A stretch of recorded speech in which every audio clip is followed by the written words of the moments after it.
बिस्मिल्लाहिर्रहमानिर्रहीम। अस्सलाम वालेकुम। मेरा नाम असद याकूब है और इंग्लिश फॉर एवरीवन के साथ एक बार फिर मैं आपकी खिदमत में हाजिर हूं।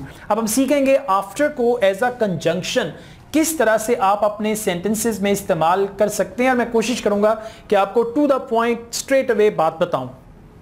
आफ्टर जो है, अगर दो जुमले हैं, उन दो जुमलों को जोड़ने के लिए अगर आप लगाएंगे तो आफ्टर दरमियान में आएगा, यानी clause one plus after plus next clause, यानी जुमले का अगला हिस्सा। और अगर आप दूसरी तरह से लगाना चाहें तो सबसे पहले आफ्टर लगाएं, उसके बाद एक क्लॉज, फिर कॉमा लगाएं, फिर अगली क्लॉज। और ये वो सेंटेंस स्ट्रक्चर्स हैं जो आईएलटीएस में अच्छा बैंड लेने में आपकी हेल्प करेंगे। रिटन जो आपका है टेस्ट राइटिंग मॉड्यूल, उसके लिए आइए इसकी कुछ एग्जांपल्स देखते हैं। We can use after to join two clauses. दो क्लॉजेस को जोड़ने के लिए हम आफ्टर का इस्तेमाल करते हैं। वी कैन ईदर से B happened after A happened, कि B हुआ A होने के बाद, या फिर after A happened B happened, A होने के बाद B हुआ। ये जुमले काम के हैं, इसको याद रखिएगा। B happened after A happened, या फिर after A happened B happened. Okay, all right. The meaning is the same. मतलब एक ही है। A happened first, यानी A पहले होया, यानी A और B दो भाई हैं, A वड्डा है B छोटा है, ते पहले A होया बाद च फिर B होया सी साडे घर। Okay. all right, I'm trying to be naughty. Okay. So, उसके लिए आएगा। The meaning is the same. मतलब यही है कि पहले A होया सी फिर बाद च B होया सी।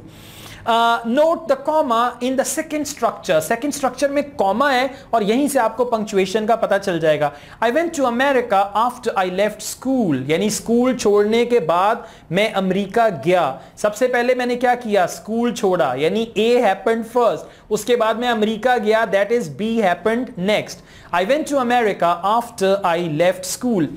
After I left school comma I went to America, school छोड़ने के बाद मैं अमेरिका चला गया, या फिर मैं अमेरिका चला गया स्कूल छोड़ने के बाद, like that. He did military service after he went to university. University जाने के बाद उसने मिलिट्री सर्विस की। He did military service after he went to university, यानी यूनिवर्सिटी जाने के बाद उसने मिलिट्री सर्विस का जो कोर्स होता है वो किया। He went to university first, यानी एक ही है, वो यूनिवर्सिटी पहले गया और फिर उसने मिलिट्री सर्विस बाद में की। After he did military service, military service करने के बाद comma he went to university, वो यूनिवर्सिटी चला गया। अब यहां पे क्या मतलब है? He did military service first, उसने मिलिट्री सर्विस पहले की। समझ आ गई? बहुत सादा जी गल है, तानू जल्दी समझ आ जाएगी। In a clause with after we use present tense if the meaning is future. अब after के बाद जो clause आएगी उसमें आप present tense यूज करेंगे अगर आपने उसको future का मतलब देना है। बहुत काम का जुमला है और ये जो स्ट्रक्चर है जो मैंने बताया था ना, स्ट्रक्चर्स आइल्स राइटिंग के लिए ये वही स्ट्रक्चर है। I will telephone you after I arrive. मैं जैसे ही पहुंच जाऊंगा मैं आपको टेलीफोन करूंगा।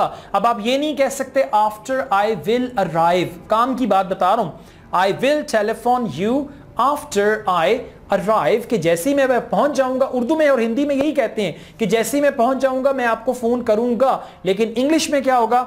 आई will telephone you after I arrive. Okay, next, in clauses with after we often use perfect tenses, यानी क्लॉजेस जो है हमारी आफ्टर के बाद उसमें आमतौर पे हम परफेक्ट टेंस यूज करते हैं। We can use the present perfect, हम लोग प्रेजेंट परफेक्ट लगा सकते हैं। Have plus past participle means third form of the verb instead of the present, बजाय प्रेजेंट के।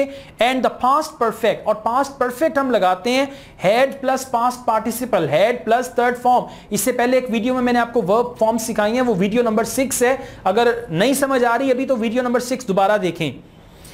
Okay, instead of the past, now I'll telephone you after I have arrived. I will telephone you after I have arrived, यानी जब मैं पहुंच चुका हूंगा मैं आपको telephone करूंगा। अब अगर आपने ये कहना जब मैं पहुंच चुका हूंगा या जब मैं पहुंच गया हूंगा तो मैं आपको टेलीफोन करूंगा, पहुंच गया हूंगा या पहुंच चुका हूंगा। I will telephone you after I have arrived, मैं फुल फॉर्म बोल रहा हूं।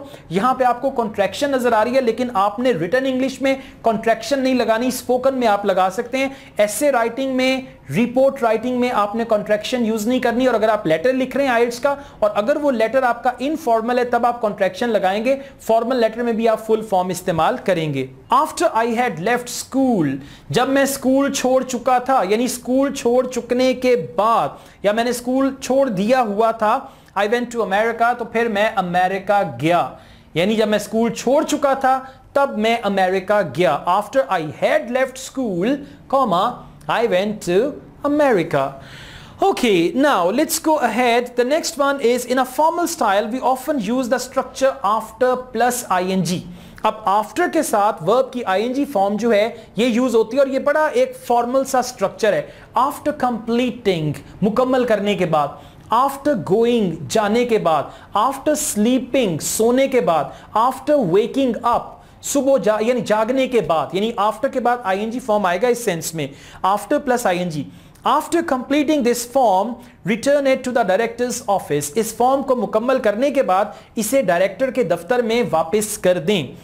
He wrote his first book after visiting Mongolia, उसने मंगोलिया विजिट करने के बाद अपनी पहली किताब लिखी, ये भी एक यूज है आफ्टर का।